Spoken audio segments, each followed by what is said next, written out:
Matheus Teixeira, o assunto que vamos tratar aqui já está na nossa tarja. As revelações de que ministros do Supremo Tribunal Federal fizeram viagens em voos particulares se tornaram mais um foco de desgaste na corte. O que você nos traz de análise a esse respeito?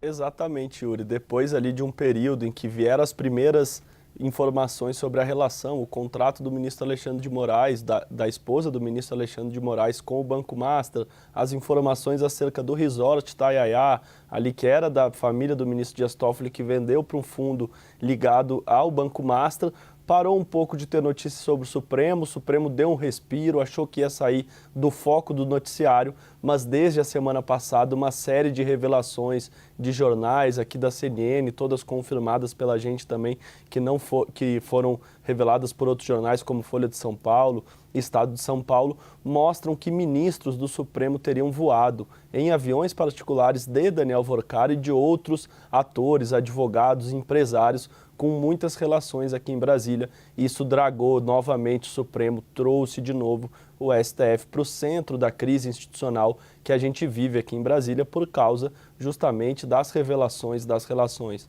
do dono do Banco Master, que está preso, com integrantes da esquerda, do centro, da direita, o que é normal nos escândalos políticos, muitas vezes envolver todo o espectro político, mas a grande novidade desta vez é que tem o Supremo Tribunal Federal no foco também. Em relação ao ministro Alexandre de Moraes, as informações de que ele teria voado em aviões particulares de uma empresa ligada ao Banco Master, o ministro diz que são ilações inverídicas, mas também não apresenta um detalhamento de onde ele estaria naquele dia, do motivo de o nome dele aparecer em registro de entradas no aeroporto particular de Brasília, enfim.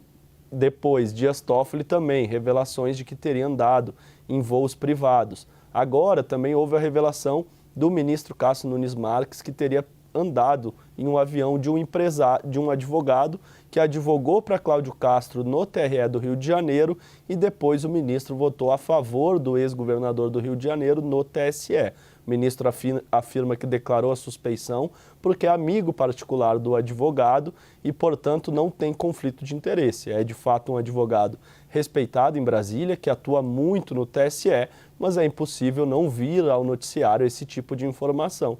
E, portanto, a gente tem, de novo, o Supremo, que não chegou a sair do centro da crise, mas tinha dado uma arrefecida. Vivemos ali 2, 3 semanas sem tantas notícias que prejudicassem a imagem do Supremo Tribunal Federal, mas agora um novo foco de desgaste muito sério que atinge o Supremo. Os voos em que ministros teriam participado, voos particulares. Não há detalhamento, por exemplo, a mulher de Alexandre de Moraes, Viviane Barsi de Moraes, por meio de nota, confirmou que sim, contrata empresas de voos particulares e que uma delas era a empresa de Daniel Workar, mas nega qualquer tipo de conflito de interesse. Mas é inevitável que essas informações tragam de novo o Supremo, prejudiquem a imagem e não consigam fazer com que os ministros estão naquela tentativa de tirar o STF do centro da crise, uma recuperação da imagem do Supremo. A gente viu uma decisão sobre penduricalhos, outra sobre aposentadoria integral de ministros, que não pode mais ser a sanção mais grave, deve ser sim a perda de cargos. Uma série de decisões e julgamentos na tentativa de melhorar a imagem da Corte, de preservar a institucionalidade do Supremo Tribunal Federal. Mas agora aquela missão de apagar o incêndio do Supremo se tornou ainda mais difícil, porque está no centro do noticiário. Os voos em que ministros participaram estavam em aviões de empresários, isso sem ter sido devidamente declarado à época e também sem uma explicação suficiente sobre qual que é a relação de ministros com empresários e advogados. Estamos falando dos 11 juízes mais importantes do país.